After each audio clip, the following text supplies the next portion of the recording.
warahmatullahi wabarakatuh. Kami dari kelompok 9 izinkan kami mempresentasikan hasil diskusi kami mengenai ruang lingkup akuntansi biaya dan konsep biaya dengan dosen pengampu Ibu Eka Septariana Puspa dalam mata kuliah akuntansi biaya.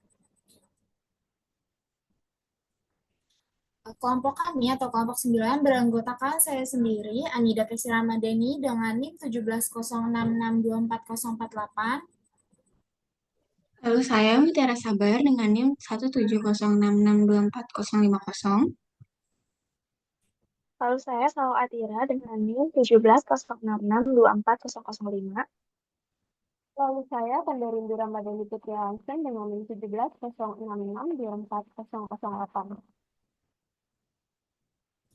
Baik, sebelum kita mengetahui lebih dalam apa itu akuntansi biaya, saya sajikan dulu apa sih sebenarnya akuntansi biaya itu dan tujuan dari akuntansi biaya itu apa.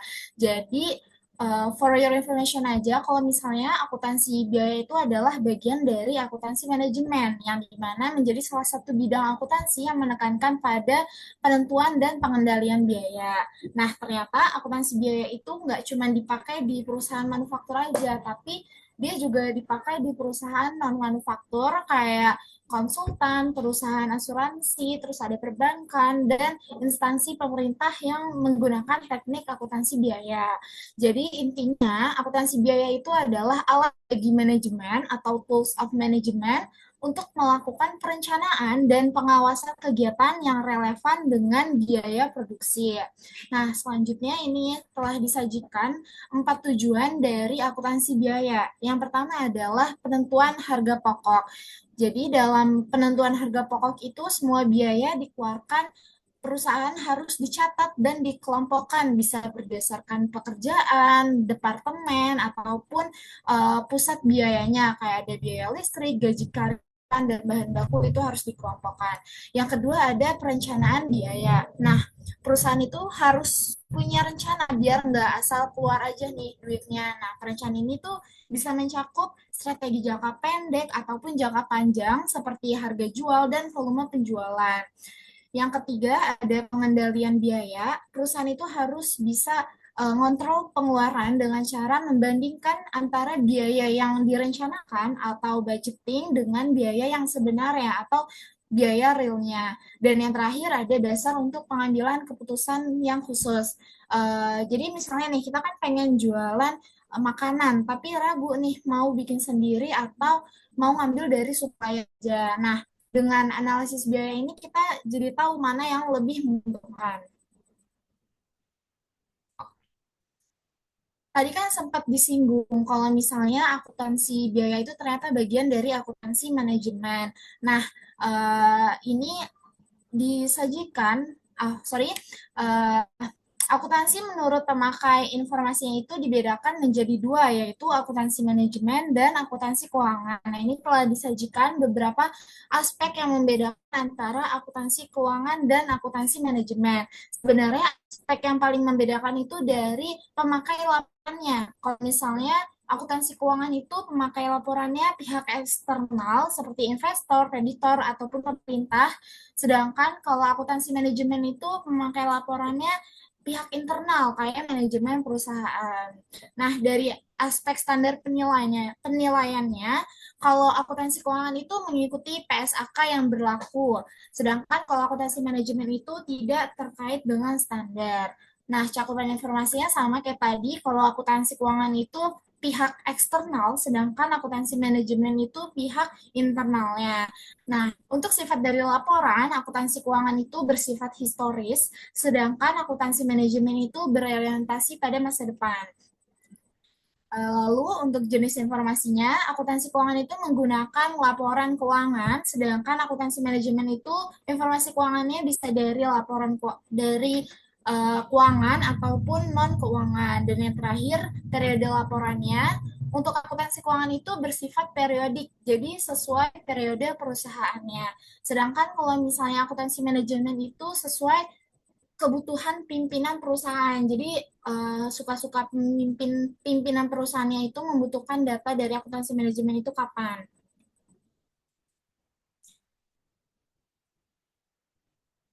Nah, eh, setelah kita tahu nih perbedaan antara akuntansi manajemen sama akuntansi keuangan tadi, pasti dua hal itu punya hubungannya dengan akuntansi biaya.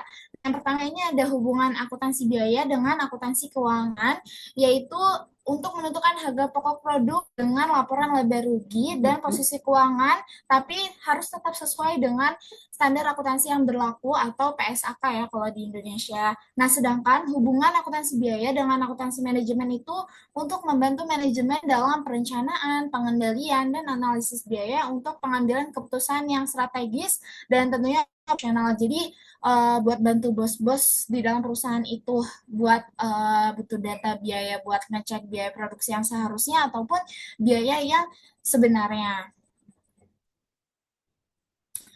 Oke, okay. Selanjutnya di dalam Selanjutnya mengenai struktur perusahaan, jadi di perusahaan itu ada kelompok manajemen yang punya wewenang yang berbeda, tapi tujuannya itu tetap sama, yaitu mengambil keputusan yang terbaik. Nah, dalam organisasi perusahaan itu ada tiga struktur utama, ada level satu atau top level, level 2 atau middle level, level 3 atau lower level.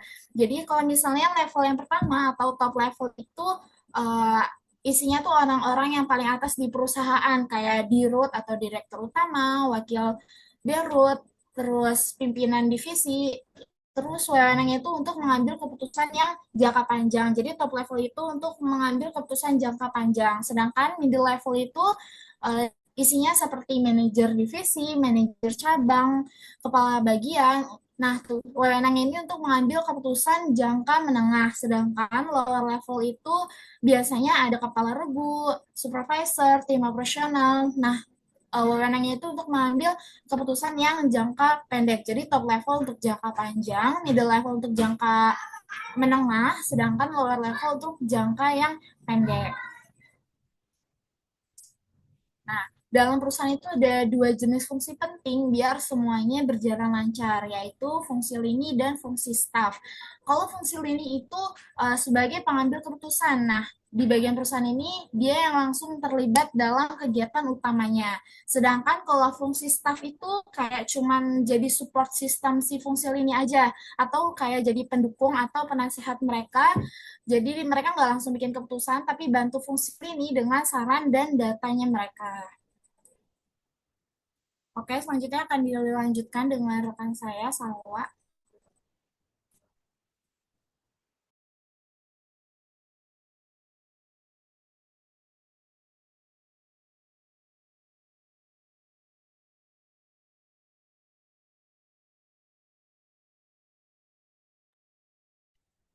Selanjutnya ada struktur organisasi. Struktur organisasi ini terdiri atas dua jenis, line staff concept dan functional teamwork concept. Sini pertama ada line staff concept, di mana line staff concept ini terdiri atas dua kelompok lagi, yaitu kelompok lini dan kelompok staff. Nah, kelompok lini itu terdiri, contohnya ada direktur ataupun manajer lini yang bertanggung jawab atas pengambilan keputusan dan pelaksanaan fungsi manajerial utama. Terus kalau kelompok staff itu biasanya kayak yang ada di bawah manajer lini yang berperan untuk memberikan saran atau menjalankan fungsi teknis. Kita boleh slide selanjutnya.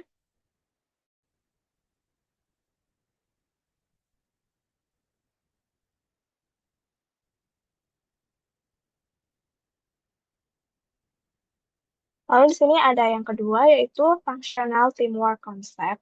Nah, di gambar ini terlihat ada controller. Nah, controller ini tuh biasanya berada di bawah direktur keuangan atau untuk di perusahaan yang besar dan yang lebih kompleks itu bisa aja di bawah bertanggung jawab langsung pada direktur utama. Nah, dalam struktur organisasi ini tuh terdiri atas dua subfungsi utama dan empat subfungsi pendukung.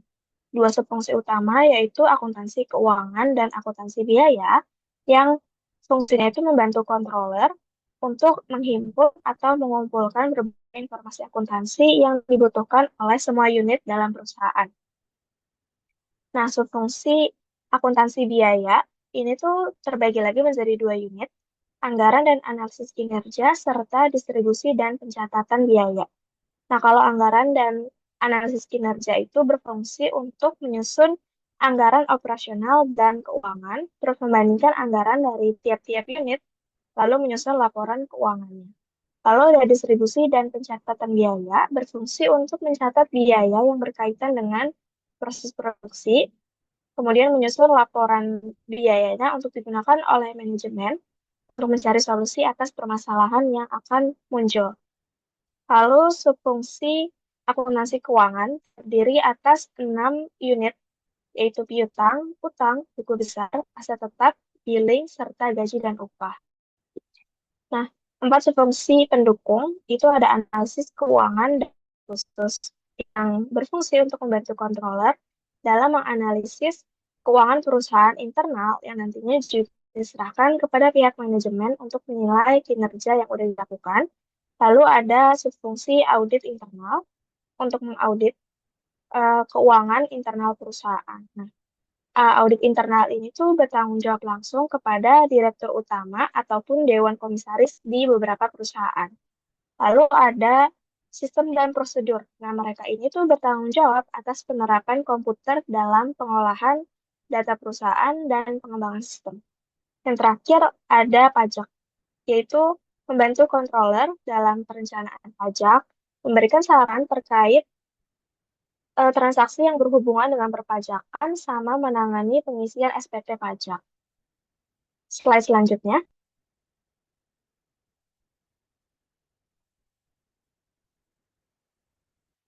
Ada peran controller dalam perencanaan dan pengendalian manajemen perusahaan. Nah, controller ini tuh kan kayak manajer kunci yang bertanggung jawab atas fungsi akuntansi dalam suatu perusahaan. Dia punya dua peran. Yang pertama adalah dalam perencanaan perusahaan. Nah, pada tahap ini, controller akan merumuskan tujuan dan sasaran yang ingin dicapai dalam jangka pendek ataupun jangka panjang. Nah, nanti controller akan bertanggung jawab mengkoordinasikan serta menjelaskan seluruh rencana kegiatan dari tiap-tiap unit perusahaan. Nah, nantinya rencana kegiatan yang sudah digabungkan dan diselaraskan itu akan disusun dalam bentuk satuan uang yang disebut dengan anggaran. Nah, dalam pelaksanaan anggarannya ini, controller berperan sebagai koordinator yang akan memberikan saran masukan agar tujuan perusahaan yang sudah disusun itu tercapai. Terus ada peran dalam pengendalian manajemen perusahaan. Nah, controller ini tidak sepenuhnya bertanggung jawab atas pengendalian perusahaan, tapi juga dibantu oleh pihak manajemen.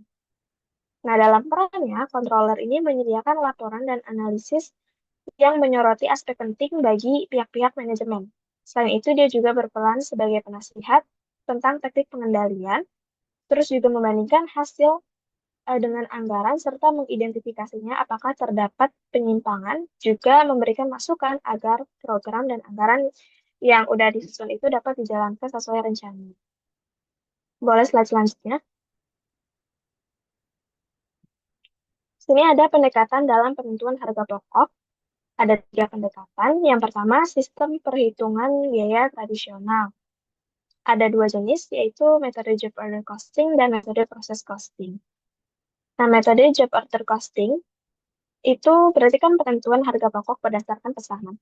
Metode ini tuh mencatat biaya produksi berdasarkan setiap pesanan atau proyek tertentu. Nah, setiap biaya yang terkait dengan pesanan itu kayak bahan baku, biaya tenaga kerja, biaya overhead, catat dan dibebankan pada pesanan itu sendiri. Nah, sistem ini tuh cocok untuk perusahaan yang membuat barang atau jasa sesuai permintaan pelanggan, kayak produk dengan spesifikasi khusus. Nah, contohnya itu industri konstruksi, industri furniture, industri pembuatan pesawat. Kalau di bidang jasa itu ada jasa hukum, audit, ataupun konsultan. Terus yang kedua ada metode proses costing. Nah, kalau di metode harga pokok pesanan atau job order costing, akumulasi biaya difokuskan pada setiap pekerjaan atau proyek tertentu. Kalau di proses costing ini, akumulasi biaya itu lebih diarahkan pada departemen-departemen atau pusat-pusat biaya dalam pabrik tersebut.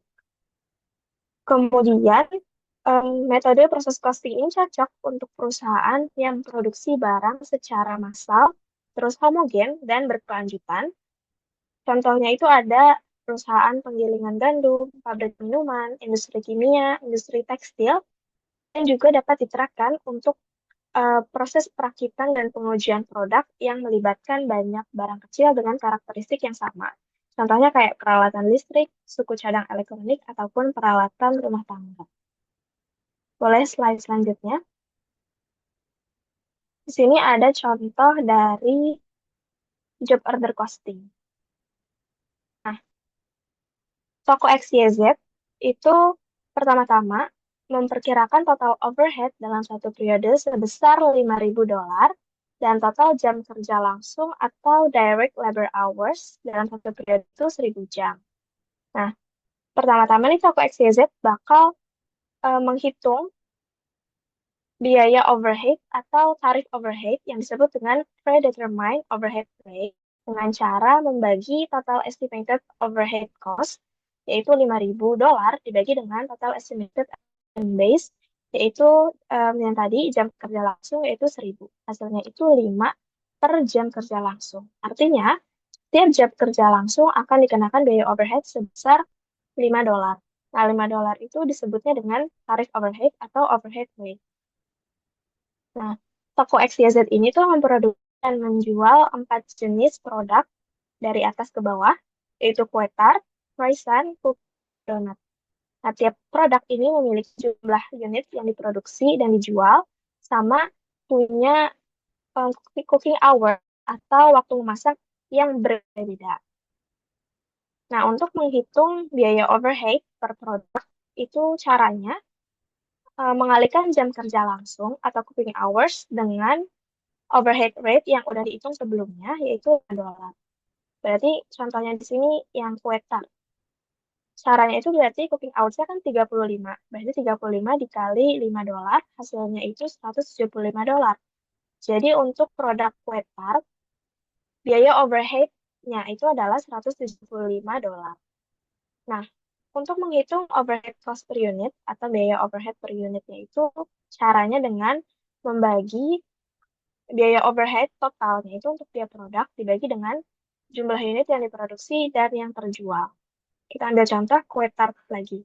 Tadi kan overhead cost-nya untuk kue tart ini kan $175. Untuk mendapatkan overhead per kue tart itu caranya dengan membagi $175 dengan 60 unit, hasilnya itu $2,91. Berarti biaya overhead per unit kue tart itu $2,91. Boleh slide selanjutnya. Nah, di sini ada mekanisme dari proses costing. Asumsinya perusahaan ini tuh menghasilkan 1 ton keripik kentang yang setara dengan 1.000 bungkus dalam satu periode. Nah, mereka punya 5 departemen produksi, yaitu Departemen Harvest atau Departemen Panen, Departemen Clean atau Departemen Pembersihan, Departemen Slice atau pemotongan, Departemen Fry atau penggorengan, dan Departemen Bake atau kemasan. Jadi, di Departemen Panen atau Harvest ini, mereka mengakumulasikan total biaya produksinya itu 10 juta.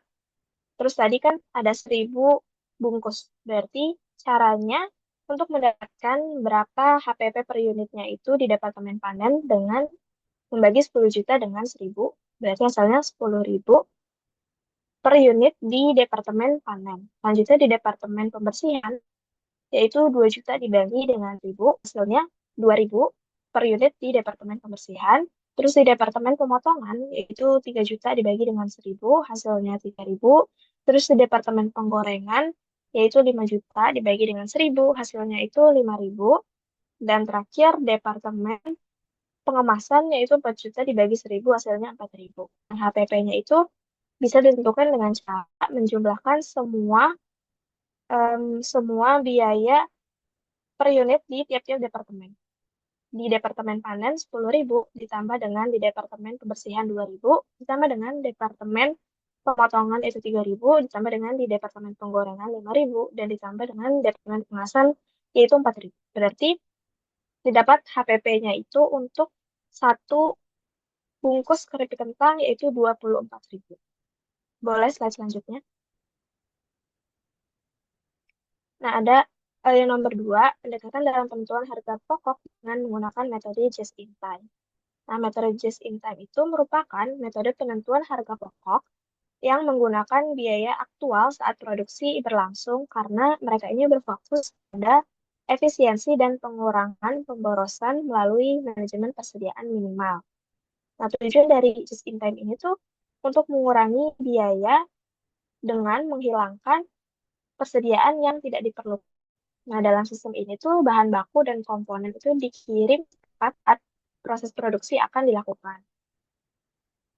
Nah, di sini karena metode just in time itu membutuhkan proses produksi yang minim kesalahan, maka diperlukan Total Quality Management atau TQM. Nah, di mana TQM ini tuh berfokus pada peningkatan kualitas aspek-aspek bisnis melalui salah satu fungsinya itu adalah dengan memastikan seluruh proses produksi dilaksanakan dengan kualitas yang tinggi. Contohnya itu dia bakal menghubungi pemasok dan memastikan apakah bahan-bahan produksi yang akan disalurkan ke perusahaan itu memiliki kualitas yang tinggi. Boleh slide selanjutnya. Nah, ini ada mekanisme dari just in time.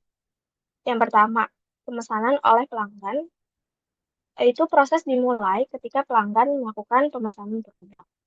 Nah, perusahaan ini nggak memproduksi barang sebelum ada permintaan dari pelanggan. Lanjut ke pengelolaan inventaris dan pemesanan bahan baku. Nah, dalam proses ini tuh, manajer inventory bakal menghubungi pihak pemasok untuk mengirimkan bahan baku atau komponen yang dibutuhkan. Terus, selanjutnya ada proses penerimaan bahan baku dan proses produksi. Nah, nanti pemasok bakal mengirimkan bahan baku sesuai pesanan yang udah dipesan sama manajer inventory ini. Nah, selanjutnya ada pengiriman produk ke pelanggan. Setelah produksi udah dilakuin, terus udah selesai, produk akan langsung dikirimkan ke pelanggan tanpa perlu disimpan dalam gudang, sehingga tidak terjadi penimbunan barang di gudang. Nah, pelanggan menerima produk tepat waktu sesuai permintaan mereka. Boleh slide selanjutnya. Ini ada yang ketiga, yaitu metode Activity Based Costing atau ABC. Nah, kalau ABC ini tuh dia membebankan biaya sesuai penggunaan aktivitas oleh tiap-tiap produk. Jadi, penghitungannya itu bakal lebih akurat. Boleh slide selanjutnya.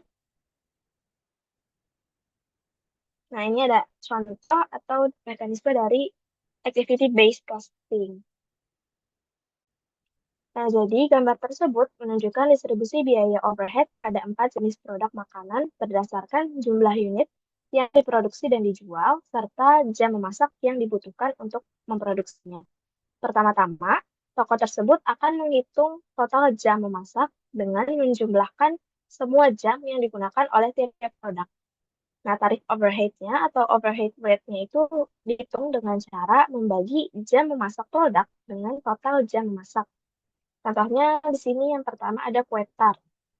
Overhead rate itu dihitung dengan 35 jam dari cooking hours dibagi dengan total jam memasak untuk setiap produk itu 95. Berarti overhead rate dari kue tart itu 35 per 95.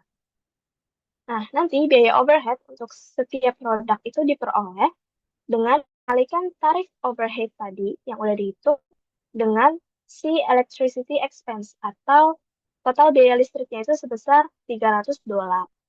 Jadi biaya overhead untuk kue tart itu dihitung dengan cara 35 per 95 dikali 300, hasilnya $110,52. Nah, untuk menentukan biaya overhead per unit, itu caranya dengan membagi biaya overhead per produk dengan jumlah unit yang udah diproduksi dan dijual. Jadi kita ambil contoh kue tart lagi. Biaya overhead buat kue tart itu kan $110,52. Nah, ini dibagi dengan 60 unit. Hasilnya itu $1,84. Jadi biaya overhead per unit dari kue tart itu $1,84. Berdasarkan yang diberikan, ada perbedaan utama antara job order costing sama activity based costing. yaitu terletak pada bagaimana cara keduanya membebankan biaya overhead kepada produk. Kalau metode ABC ini membebankan biaya overhead berdasarkan aktivitas yang dikonsumsi oleh tiap-tiap produknya. Nah, di mana pembagian biaya overhead-nya itu didasarkan pada jumlah jam memasak yang digunakan tiap produk dibandingkan dengan total jam memasak. Nah, hal ini akan menghasilkan tarif overhead yang sebenarnya yang aktual, sehingga lebih akurat dalam mencerminkan penggunaan sumber daya yang sebenarnya. Tapi minusnya adalah metode itu lebih kompleks karena memerlukan identifikasi dan perhitungan aktivitas secara lebih detail. Kalau metode job order costing itu menggunakan tarif overhead yang telah ditentukan sebelumnya dengan membagi total estimasi biaya dengan total jam kerja langsung. Nah, dalam contoh ini tuh tarif dalam metode tersebut, tarif overhead yang diterapkan itu sama untuk setiap produk, yaitu $5 per jam kerja langsung. Nah, plusnya pendekatan itu lebih sederhana dan mudah dipahami. Tapi minusnya metode job order costing itu dinilai kurang akurat karena semua produk itu dianggap mengkonsumsi overhead yang sama, yang proporsional. Nah, dengan demikian, metode ABC ini lebih cocok digunakan jika perusahaan ingin mengetahui alokasi biaya overhead secara lebih rinci. Sedangkan kalau metode job order costing lebih cocok jika perusahaan ingin menggunakan sistem yang lebih sederhana dalam menentukan biaya overhead berdasarkan perkiraan awal. Slide selanjutnya akan dijelaskan oleh rekan saya.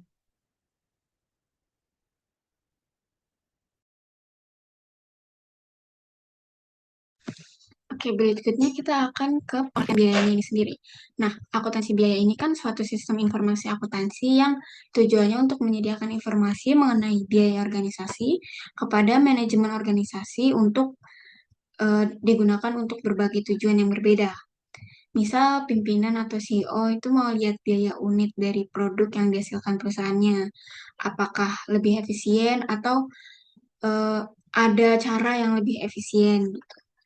Nah, di masyarakat ini ada tiga istilah yang sering disamakan dengan biaya.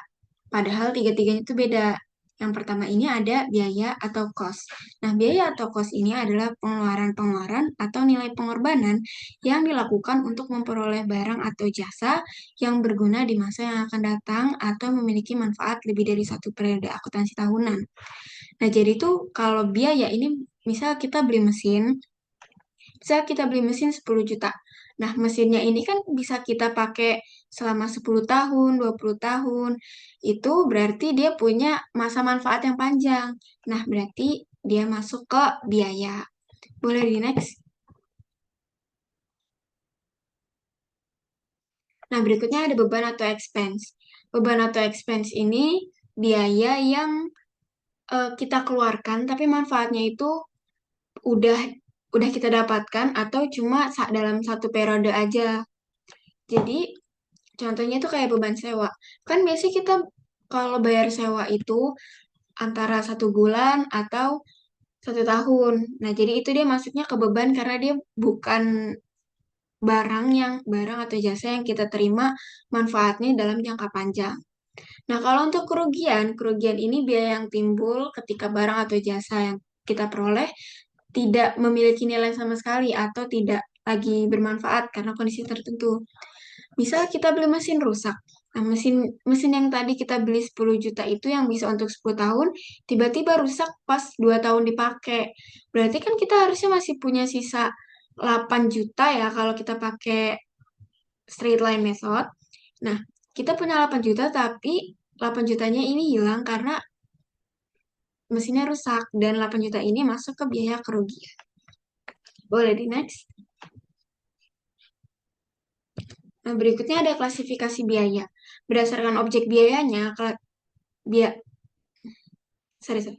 Berdasarkan klasifikasi, berdasarkan objeknya, biaya ini dibagikan ke 6 hal, yaitu produk, proyek, departemen, jasa, pelanggan, dan aktivitas.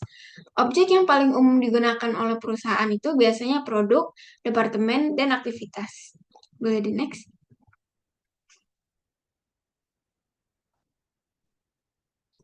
Nah, untuk biaya berdasarkan produk.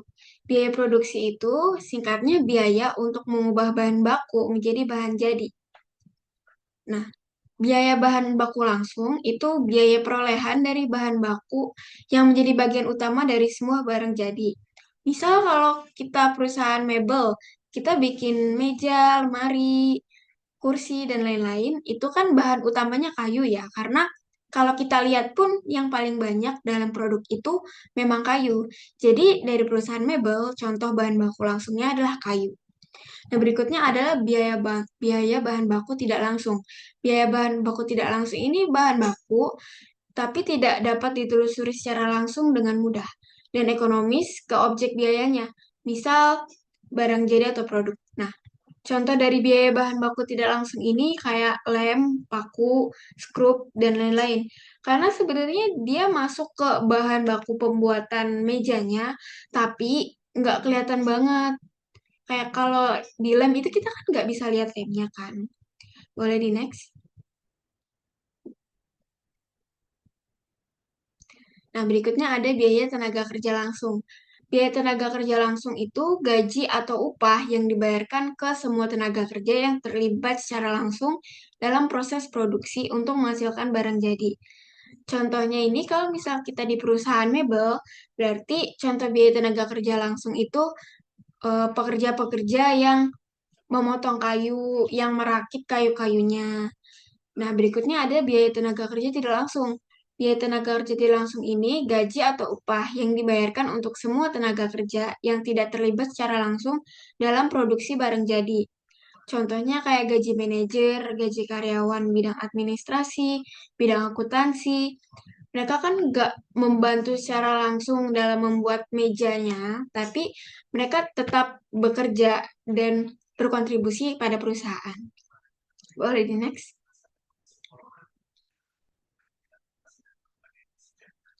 Nah, berikutnya ada biaya overhead pabrik. Biaya overhead pabrik ini semua biaya untuk memproduksi selain biaya bahan baku langsung dan biaya tenaga kerja langsung. Istilah lain dari biaya overhead pabrik ini yaitu biaya produksi tidak langsung. Nah, secara umum, biaya overhead pabrik ini ada tiga unsurnya. Yang pertama, biaya bahan baku tidak langsung, biaya tenaga kerja tidak langsung, dan biaya produksi tidak langsung lainnya, seperti biaya asuransi untuk peralatan pabrik, biaya penyusutan, biaya pemeliharaan, biaya utilitas, dan biaya lain-lain yang tidak mudah ditelusuri secara langsung ke objek biayanya. Boleh di next? Nah, kita ke contoh soal sekarang. Misal ada PT Kekri Indonesia. Nah, PT ini memproduksi 1000 cheesecake dalam 1 bulan. Biayanya itu bahan baku langsungnya 10 juta, upah tenaga kerja langsungnya 6 juta, dan biaya overhead pabriknya 1 juta.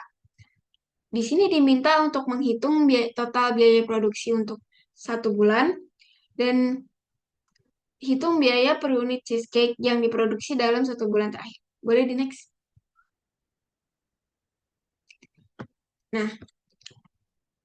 pertama, kita akan menghitung total biaya produksi. Tadi kan biaya bahan bakunya 10 juta, biaya tenaga kerja langsungnya 6 juta, dan biaya overhead pabriknya 1 juta.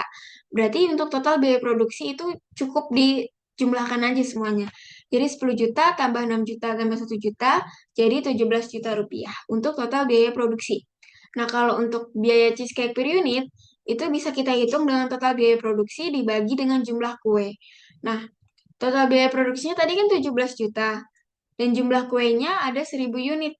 Berarti 17 juta dibagi 1000, hasilnya 17.000 per unit.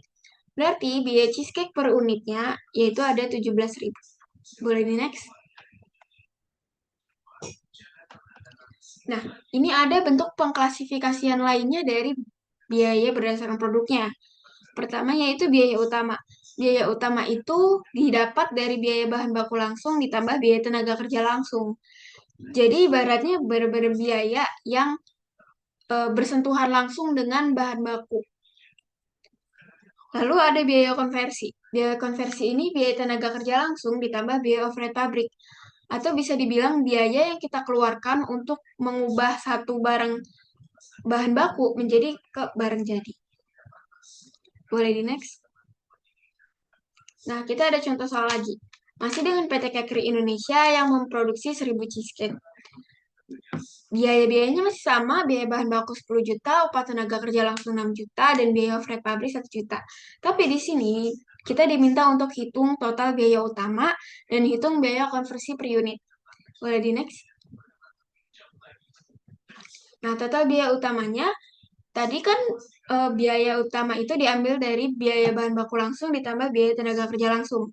Berarti di sini biaya bahan baku langsung 10 juta ditambah 6 juta, berarti total biaya utamanya cuma 16 juta. Untuk biaya konversi per unit, itu kita ambil dari biaya tenaga kerja langsung ditambah dengan biaya freight pabrik. Jadi 6 juta ditambah 1 juta, hasilnya 7 juta. Kalau untuk 7 juta itu cuma total biaya konversinya, bukan konversi per unit. Untuk konversi per unit, berarti kita harus membagi lagi total biaya konversi dengan jumlah kue yang dihasilkan. Jadi 7 juta dibagi 1000 unit, berarti untuk satu cheesecake, biaya konversinya itu ada 7.000 per unit. Boleh di next? Berikutnya ada biaya berdasarkan departemen. Nah, dasar pengklasifikasian biaya berdasarkan departemen ini, biaya dikelompokkan menurut departemen-departemen atau unit-unit organisasi yang lebih kecil dari satu pabrik, tempat terjadinya biaya-biaya tersebut terjadi. Nah, untuk biaya berdasarkan departemen ini ada dua, yaitu departemen produksi dan departemen pendukung. Kalau departemen produksi itu unit dalam perusahaan yang benar-benar memproduksi barang dan jasa. Jadi khusus departemen yang tugasnya itu memproduksi barang dan jasa. Kalau departemen pendukung itu unit dalam perusahaan yang secara tidak langsung terlibat dalam kegiatan produksi. Contohnya kayak departemen administrasi, departemen keuangan. Itu kan mereka tidak bersentuhan dengan bahan baku dan produksi secara langsung, tapi tetap berkontribusi terhadap perusahaan. Nah, lalu ada biaya departemen langsung atau biaya yang dihasilkan yang terjadi dalam satu departemen dan langsung dibebankan ke masing-masing departemen, baik departemen produksi maupun departemen pendukung. Nah, biaya ini tuh jadi biaya yang cuma dibebankan ke satu departemen aja, karena cuma departemen itu yang menggunakannya. Misal kayak di departemen produksi itu mereka kan beli bahan baku. Nah, berarti biaya bahan baku itu dibebankan ke departemen produksi aja, nggak akan dibebankan ke departemen pendukung lainnya. Lalu ada juga biaya departemen tidak langsung. Nah, biaya ini adalah biaya yang manfaatnya diterima oleh banyak departemen dalam satu perusahaan, jadi nggak dibebankan ke satu departemen aja. Misal kayak listrik. Misal satu perusahaan, satu gedung itu kan dia nggak mungkin hanya untuk produksi kan. Bisa di lantai-lantai tertentu dia bakal dipakai untuk kegiatan administrasi, akuntansi, dan lain-lain.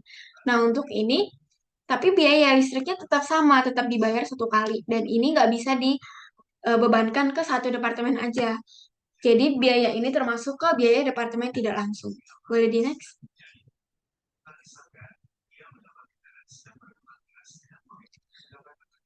Lalu ada berdasarkan perilaku biaya. Yang pertama ada biaya variabel. Biaya variabel ini biaya yang nilai keseluruhannya itu berubah seiring dengan adanya perubahan. Boleh di next? Nah, jadi contoh variabel per unit itu misal kayak ini. Di sini kan ada biaya ban per sepeda. Nah, biaya variabel di sini adalah jumlah sepedanya, jumlah sepeda yang diproduksi. Karena biaya ban sepedanya dia tetap 50.000. Tapi total biayanya akan berubah seiring jumlah sepeda yang diproduksi itu meningkat. Jadi si variabelnya ini ada di sepeda, ada di jumlah sepeda yang mereka buat. Nah, di sini ada grafik yang menunjukkan perubahan total biaya ban sepeda terhadap perubahan total sepeda yang diproduksi. Boleh di next? Nah, berikutnya ini ada biaya tetap. Biaya tetap itu biaya yang nilainya secara keseluruhan tetap atau enggak berubah pada tingkat aktivitas tertentu. Biasanya tetap ada batasan. Nah, contoh dari biaya tetap ini adalah biaya sewa. Boleh di next? Nah, di sini kan dia dijelaskan kalau biaya tetapnya dia 50 juta dan sepeda yang diproduksi 100 unit. Nah, walaupun jumlah sepeda yang diproduksi itu naik, dia biayanya tetap 50 juta. Jadi untuk biaya tetap per sepeda, dia dari 50 juta dibagi dengan 100 unit, itu 500 ribu dan seterusnya. Tapi dari biaya tetap yang di tengah ini, dia nggak akan berubah. Contohnya tuh kayak tadi biaya sewa. Nah, biaya sewa itu biasanya kan memang udah ditentukan kan dari awal kita bikin perjanjian dengan pihak penyewa, dia akan tetap di harga segitu-segitu aja. Misal kita menyewa satu gedung di harga 50 juta, ya udah dia akan tetap 50 juta seterusnya. Boleh di next? Nah, berikutnya ada biaya semi variable. Biaya semi variable ini adalah biaya yang punya komponen tetap, tapi juga punya komponen variabel. Jadi bisa berubah, tapi juga punya komponen tetap. Bisa di next.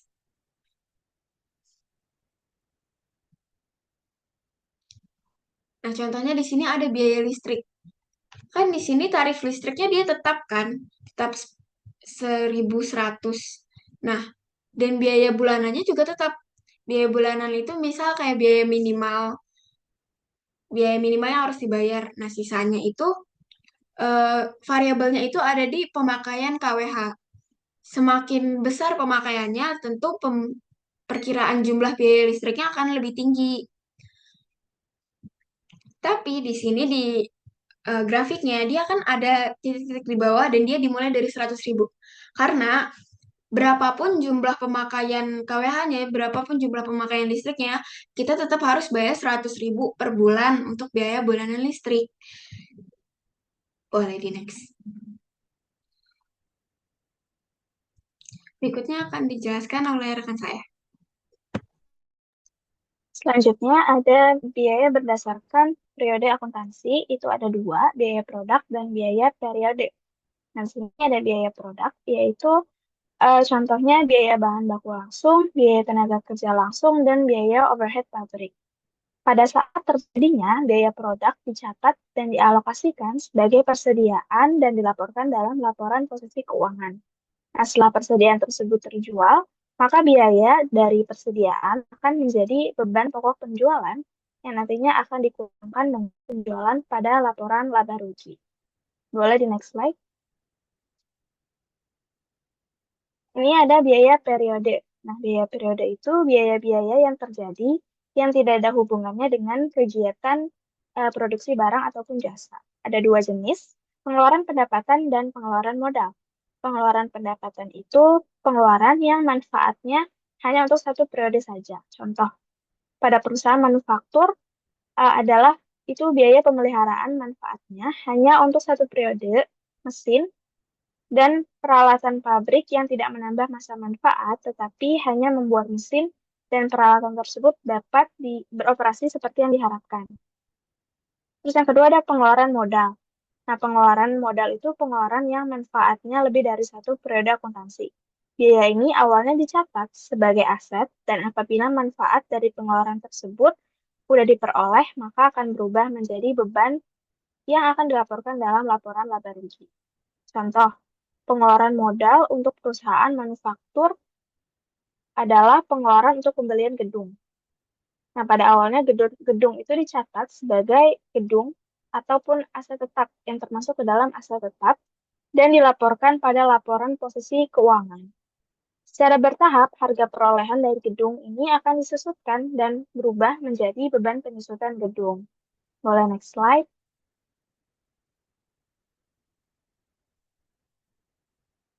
Ada biaya berdasarkan fungsi manajemen atau jenis kegiatan fungsional. Ini ada dua jenis, yaitu biaya produksi dan beban penjualan. Biaya produksi adalah biaya-biaya yang terjadi untuk menghasilkan produk hingga siap dijual. Sedangkan kalau beban penjualan itu segala jenis pengeluaran untuk menjual suatu produk ataupun jasa. Contohnya itu beban umum atau administrasi adalah segala pengeluaran selain untuk memproduksi atau menjual barang dan jasa. Slide selanjutnya akan dijelaskan oleh rekan saya.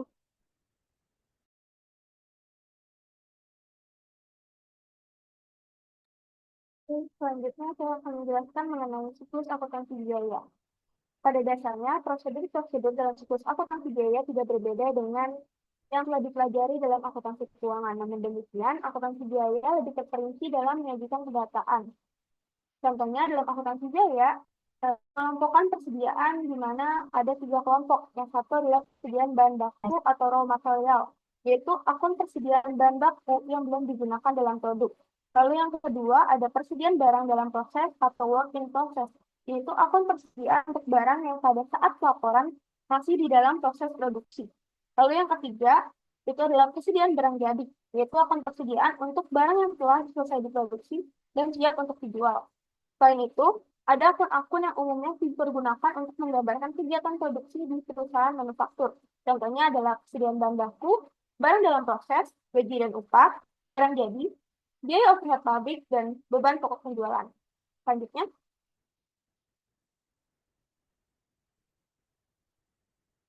arus biaya dalam sistem akuntansi biaya. Untuk di akuntansi biaya sendiri, contohnya, itu dibagi lagi seperti di utang dagang, ada pembelian bahan baku. Pembelian bahan baku ini akan langsung masuk ke dalam barang dalam proses. Sedangkan untuk bahan baku yang tidak langsung akan dimasukkan ke dalam biaya overhead pabrik. Lalu biaya yang masih dibayar, seperti air, listrik, telepon, dan lain-lain yang tidak termasuk akan dimasukkan ke dalam biaya overhead pabrik. Sedangkan gaji dan upah itu akan dibagi dua lagi menjadi tenaga kerja yang tidak langsung akan dimasukkan ke biaya overhead pabrik, sedangkan yang langsung itu akan dimasukkan ke barang dalam proses. Lalu biaya yang dibayar di muka, seperti pembebanan, itu akan dimasukkan ke biaya overhead pabrik. Dan yang terakhir adalah akumulasi itu akan dimasukkan ke biaya overhead pabrik, di mana semua biaya overhead pabrik akan dikumpulkan dan dimasukkan ke barang dalam proses. Lalu selanjutnya, ini adalah contoh dari laporan posisi keuangan untuk akuntansi biaya. Selanjutnya, berikut adalah transaksi-transaksi yang ada dalam akuntansi biaya. Saya akan contohkan dalam 3 transaksi. Contohnya adalah pembelian bahan baku, di mana PT Amanah Abadi membeli bahan baku langsung dan bahan baku tidak langsung, di mana masing-masing seharga 200 juta dan 50 juta secara kredit. Ayat jurnal yang dibuat untuk mencatat transaksi tersebut adalah di debit ada persediaan bahan baku yaitu 250 juta dan utang dagangnya di 200 juta. Lalu yang keduanya adalah pemakaian bahan baku. Misalnya selama bulan Januari, bahan baku yang digunakan dalam kegiatan produksi adalah senilai 210 juta. Adapun pemakaian bahan baku yang tidak langsung seharga 3 juta. Maka ayat yang dicatat dalam jurnal adalah barang dalam proses yaitu 210 juta, biaya overhead pabrik 30 juta, dan persediaan bahan baku 242 juta. Lalu yang ketiga, pencatatan dan pembayaran gaji dan upah. Misalnya, dalam sebulan dihitunglah penghasilan setiap karyawan dan pajaknya, serta membuat daftar gaji. Lalu akan dicatat di dalam jurnal di mana gaji dan upah di dalam debit yaitu 394 juta, utang pajak dan penghasilan di dalam kredit 54 juta 600, dan utang gaji dan upah di kredit juga yaitu 309 juta 400.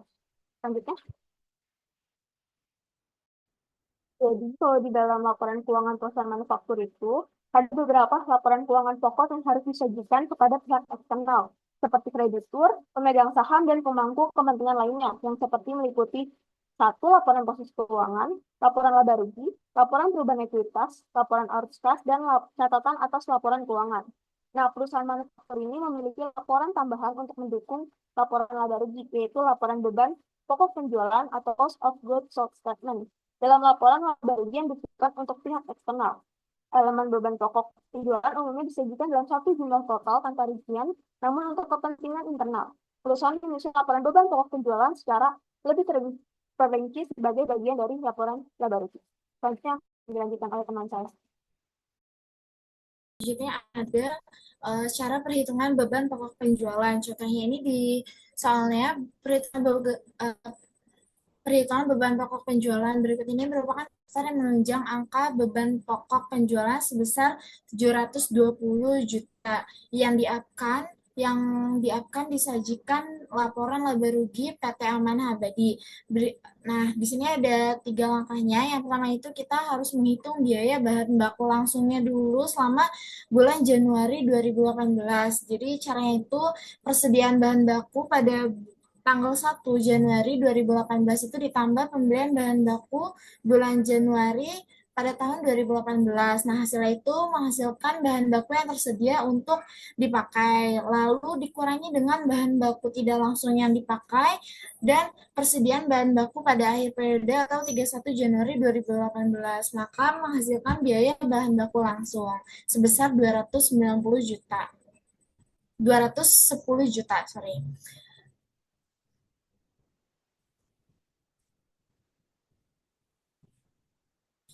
Cara lalu langkah selanjutnya adalah menghitung total biaya produksi dengan tadi kan udah dihitung nih biaya bahan baku langsungnya. Nah, itu habis itu ditambah dengan biaya tenaga kerja langsung dan ditambah dengan total biaya overhead pabrik. Di sini biaya overhead pabriknya itu adalah biaya bahan baku tidak langsung, tenaga tidak langsung, biaya penyusutan, asuransi, utilitas pabrik, biaya overhead pabrik lain-lain. Nah, total dari semuanya ini akan menghasilkan biaya produksi. Langkah yang ketiga adalah menghitung harga pokok produksinya. Tadi kan udah didapat angka biaya produksinya ya. Nah, habis itu kita tambah dengan biaya persediaan barang dalam proses pada tanggal 1 Januari, lalu dikurangi pada biaya akhir periodenya. Maka akan menghasilkan harga pokok produksi. Dan langkah terakhir yaitu kita menghitung beban jualannya dengan cara HPP yang tadi sudah dihitung itu ditambah dengan persediaan barang jadi pada 1 Januari, maka menghasilkan beban pokok barang yang tersedia untuk dijual. Lalu dikurangi dengan persediaan jadi pada tanggal 31 Januari, maka akan menghasilkan beban pokok penjualan. Nah, untuk laporan laba ruginya itu penjualannya ditambah dengan beban pokok penjualan tadi lalu menghasilkan laba bruto. Nah, beban usahanya itu ada misalnya ada beban penjualan, beban umum dan administrasinya itu eh, ditambah dari laba brutonya itu akan menghasilkan laba neto. Sorry, dikurang dari laba brutonya itu akan menghasilkan laba neto. Baik, sekian presentasi dari kelompok 9. Kurang lebihnya mohon maaf. Terima kasih atas antusiasnya. Wassalamualaikum warahmatullahi wabarakatuh.